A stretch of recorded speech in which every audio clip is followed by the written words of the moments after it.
प्रभावशाली व्यक्तित्व, प्रखर चिंतक, एक आम भारतीय सा, भीड़ में गुम हो जाने वाला सामान्य सा चेहरा,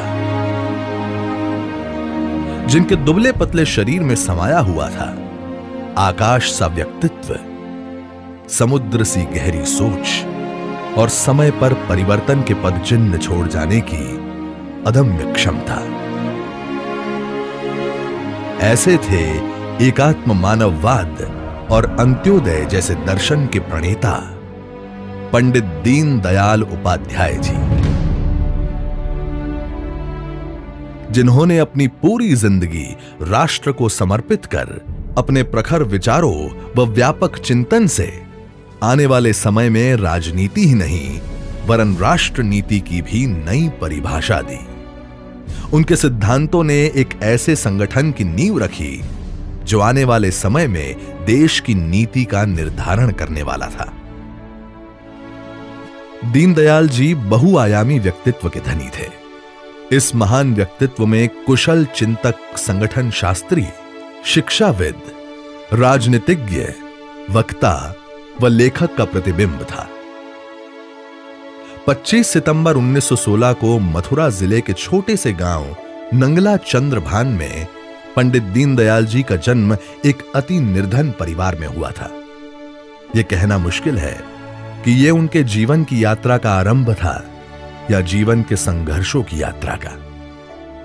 बालक दीनदयाल होश संभाल भी न पाए थे कि उनके माता पिता का देहांत हो गया।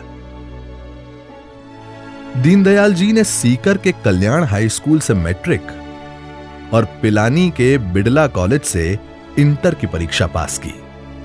इन्हें दोनों ही परीक्षाओं में गोल्ड मेडल प्राप्त हुआ। सीकर के महाराजा ने दीनदयाल जी की प्रतिभा को देखकर उन्हें छात्रवृत्ति भी दी। फिर कानपुर के सनातन धर्म कॉलेज कानपुर से उन्होंने बीए की पढ़ाई की।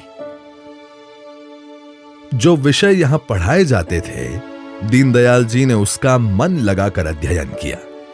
लेकिन दीनदयाल जी ने यहां वो शिक्षा और दीक्षा भी ली जो इस कॉलेज के पाठ्यक्रम का हिस्सा नहीं था।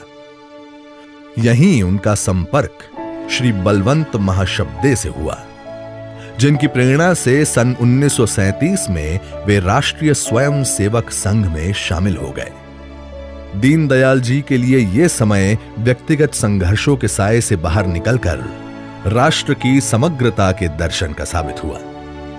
दीनदयाल जी बीए करने के बाद एमए करने के लिए आगरा चले गए। यहां पर वे नानाजी देशमुख और भावराव जुगादे के साथ राष्ट्रीय स्वयं सेवक संघ की गतिविधियों में हिस्सा लेने लगे। उनमें सामाजिक जीवन के प्रति चेतना के अंकुर फूट चुके थे।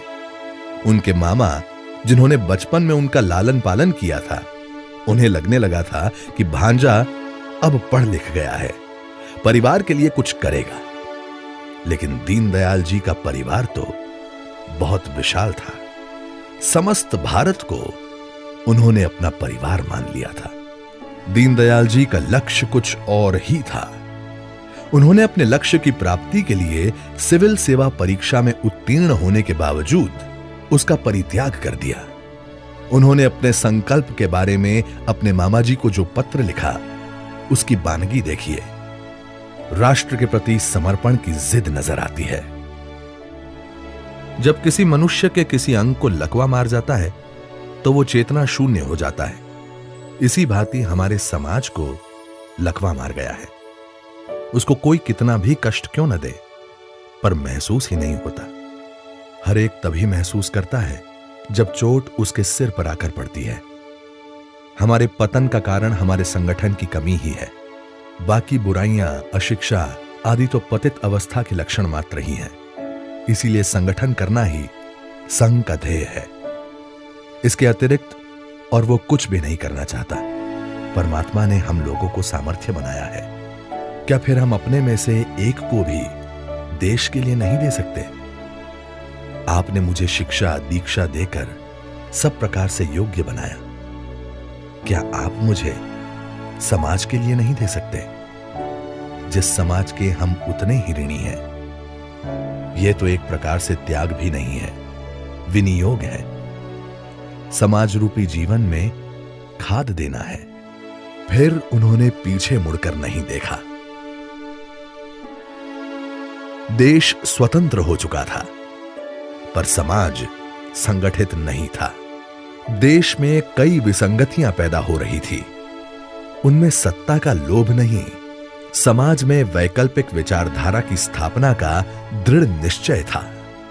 इस उद्देश्य के लिए वे जी जान से जुट गए।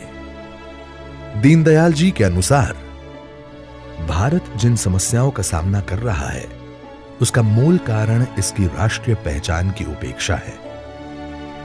आर्थिक योजनाओं तथा आर्थिक प्रगति का माप समाज के ऊपर की सीढ़ी पर पहुंचे हुए व्यक्ति नहीं, बल्कि सबसे नीचे के स्तर पर विद्यमान व्यक्ति से होगा। अनेकता में एकता और विभिन्न रूपों में एकता की अभिव्यक्ति भारतीय संस्कृति की सोच रही है। अब दीनदयाल जी की भूमिका बदल चुकी थी। अब चुनौती थी राष्ट्र के पुनर्निर्माण की, जिसके लिए उन्होंने लखनऊ में राष्ट्र धर्म प्रकाशन संस्था की स्थापना की और यहां से राष्ट्र धर्म नामक मासिक पत्रिका का प्रकाशन आरंभ किया। इसके अलावा उन्होंने पांचजन्य व स्वदेश के संपादन में भी सहयोग दिया।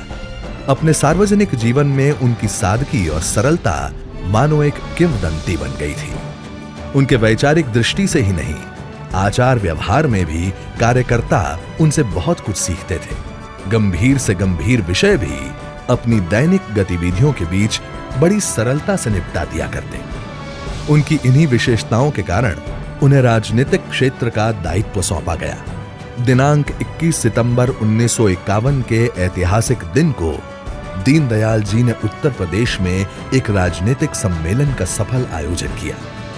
इसी सम्मेलन में देश में एक नए राजनीतिक दल भारतीय जनसंघ की राज्य इकाई की स्थापना हुई।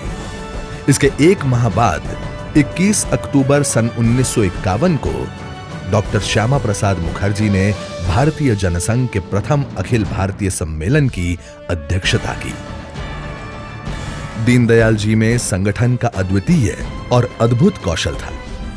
समय बीतने के साथ भारतीय जनसंघ की विकास यात्रा में वो ऐतिहासिक दिन भी आया जब सन 1968 में विनम्रता की मूर्ति इस महान नेता को दल के अध्यक्ष के रूप में प्रतिष्ठित किया गया। अपने उत्तरदायित्व के निर्वहन और जनसंघ के देशभक्ति के संदेश को लेकर दीनदयाल जी ने दक्षिण भारत का भ्रमण किया। पंडित दीनदयाल जी की कुशल संगठन क्षमता के लिए डॉक्टर श्यामा प्रसाद मुखर्जी ने कहा था कि अगर भारत को 2 दीनदयाल मिल जाते तो भारत का राजनीतिक परिदृश्य ही अलग होता। इससे पहले कि जनसंघ राजनीतिक ताकत बन पाता, डॉक्टर मुखर्जी की रहस्यमय परिस्थितियों में मृत्यु हो गई। नवजात पार्टी को संभालने की जिम्मेदारी दीनदयाल जी के कंधों पर आ गई। राजनीतिक कार्य करते हुए भी संगठनात्मक कार्य उनके लिए सर्वोपरि था। उन्होंने 1967 में जनसंघ के कालीकट अधिवेशन में पार्टी का अखिल भारतीय अध्यक्ष का पद तब स्वीकार किया जब दल के संगठनात्मक नींव डालने का कार्य पूर्ण हो गया। 11 फरवरी 1968 को वज्राघात हुआ जब सारे देश ने उनकी हत्या का समाचार सुना। पूरा देश शोकाकुल हो गया।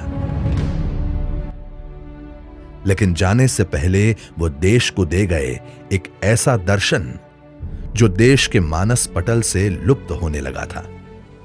उन दिनों देश समाजवाद और पूंजीवाद के द्वंद्वों से गुजर रहा था। तब के राजनीतिक नेतृत्व को भारतीय सनातन परंपरा की विशालता और राष्ट्र की अपनी भौतिक शक्ति का भाव नहीं हो पा रहा था। वो कभी कहीं से अपने विकास का मॉडल ढूंढ रहा था। एकात्म मानव दर्शन इस अंकुर के वटवृक्ष बनने की यात्रा अभी जारी है। दीनदयाल जी के एकात्म मानववाद और अंत्योदय के सपने को साकार करने के लिए भारतीय जनता पार्टी की सरकार दृढ़ संकल्प है।